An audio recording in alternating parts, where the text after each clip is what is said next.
Yes, indeed. And of course, that music signals that it is time. Yes, it is time for my Sunday sermon. And this week, I couldn't resist the opportunity to talk about an amazing, an incredible part of the United Kingdom called Scotland, because the lovely Nicola, she has decided this week that she'd like a referendum on independence for Scotland, and she's actually chosen a date.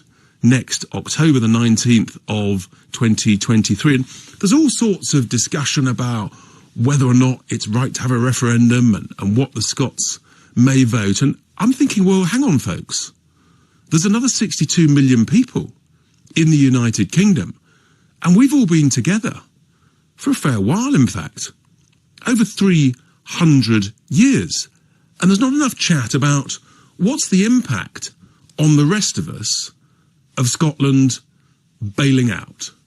Because let me tell you, that impact would make Brexit look like a walk in the park. It really, really would. Because over 300 years, we've become so intertwined. Every sinew, if you imagine a human body, it's like all the muscles that go everywhere, the sinews, the veins, the vessels, the muscles, the bones going through the body. If you chop off a limb of that body, it's going to hurt the limb, but it's also, crucially, going to hurt the rest of the body. And that's how we should look at this for the whole issue of the Scottish independence. And it seems to me that we should perhaps take a lesson out of those who wanted a second vote after the negotiations of the withdrawal agreement. Do you remember those folks? The people of the People's Vote crowd who said, well, we didn't know what we were voting for, so having negotiated the withdrawal agreement, then let's have another vote, shall we? So surely the lesson to learn from that is let's negotiate the withdrawal agreement of Scotland from the rest of the United Kingdom before the vote. And then everyone knows what they're voting for without any doubt whatsoever. Now, this is the moment when I'm going to offer to be Michel Barnier. So I'm going to be the Richard Tice of these negotiations. That's my suggestion, but others, you might want to put someone else forward. And I'm envisaging that Nicola will adopt the role of Theresa May in these negotiations. I'm not quite sure who would represent Ollie Robbins or David Davis, but you might have some views on that. And surely we should adopt a very similar strategy to that very, very successfully utilised by Michel Barnier, because, of course, the first thing he insisted on, before anything else was discussed, was the size of what he called the divorce payment. Because, yes, in the same way that the UK had apparently agreed for certain items as part of being Team EU, well, actually, the rest of the UK has invested in Scotland because it's part of Team UK. So if Scotland wants to bail out, then actually it owes us some money, folks. Yes, indeed, and quite a lot of money. Do you remember about 14 years ago, the financial crisis? Guess what happened? 2 Scottish banks that had been reckless with their lending had to be bailed out by the rest of the UK.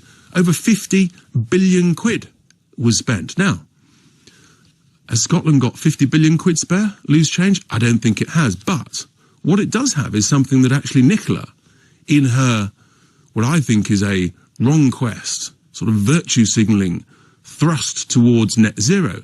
She doesn't want the oil and gas reserves in the North Sea and the Scottish waters. She didn't want the Cambo oil field to be reopened. So if she doesn't value the oil and gas, then why don't we just do a straight swap and we'll call it quits, folks? We'll have your oil and gas and we'll let you off the 50 billion plus money that we bailed out your Scottish banks. That's a good start. So we can negotiate the divorce payment, and once we've agreed that, then we need to talk about security and military protection, remembering that the very reason, one of the 3 reasons that Scotland joined the United Kingdom over 300 years ago was so that we could provide military protection as well as financial stability and free trade. Well, the rest of us, 62 million citizens, we cannot run the risk, in my view, in my contention, we cannot run the risk that a financially weak, militarily challenged Scotland may go cap in hand to someone else for cheap technology, cheap finance, for example, a rogue actor, in my view, like Russia or China. No. We cannot run that risk.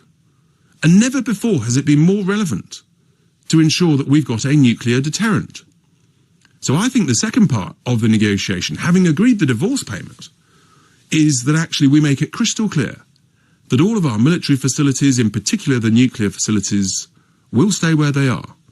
And then we can take a 999-year lease on Faz Lane and things like that, and ensure that we still maintain that nuclear deterrent. Never before has it been more important. And yet the SNP, they didn't want a nuclear deterrent. They think we could do without one. How would that work out against President Putin? Not so well, I think. So that's the issue about nuclear deterrence. So we should provide the military cover for Scotland. Now, then we can move on. Having agreed those issues, which I think are absolutely fundamental, then rather like as Michel Barnier did, then we can talk about borders and free trade. And I think we could, for example, we could be generous. Let's have zero tariffs on all goods. For example, I think Scotland, 60% of its exports, over 60%, comes to the rest of the UK. We don't want to rebuild Hadrian's Wall as a sort of base case, do we? No. We want to be open and welcoming and inviting for free trade, surely. So why don't we instead adopt, in fact, the solution that the EU's own expert recommended for the border issue between Northern Ireland and the Republic of Ireland? I'll remind you, back in 2017, a bloke called Lars Carlson, he wrote a report for the EU called Smart Borders 2, when he said that with any of the proposed solutions, they could use technology in order to resolve the problem. So what I would suggest, and this is the sort of technology that we all see day to day, FedEx, Amazon, DHL, the sort of tracking devices for your parcels that you get delivered this afternoon or tomorrow. That's the sort of technology that we could use. And what would be fascinating about that, we could use that and we could make a massive success of it, a wonderful, world-leading success of it, to coin a Boris phrase. World-leading success of this border technology, this customs technology, and then we could actually show that the whole debate and angst and concern about the border between the Northern Ireland and the Republic of Ireland actually was unnecessary, and that Lars Carlson was right, because the technology could deal with it. So these are, I think, critical elements that we all need to know and debate and discuss and understand in order to inform what may happen when Scotland votes. And then there's the rather thorny question about freedom of movement, which obviously was quite an important part of the whole Brexit debate. What sort of freedom of movement should we have with people from Scotland? Obviously we want the brightest, the best, but maybe we'd be concerned if millions of people were trying to escape a sort of SNP-style chaotic scenario. So we just need to understand that, surely. I think this is really important. But once all this negotiation is done, then everyone knows where they stand, there's no uncertainty, then be my guest, vote away. What would your bets be on the result once that sort of deal is clear for all to see? I think it'd be very interesting. Very interested indeed.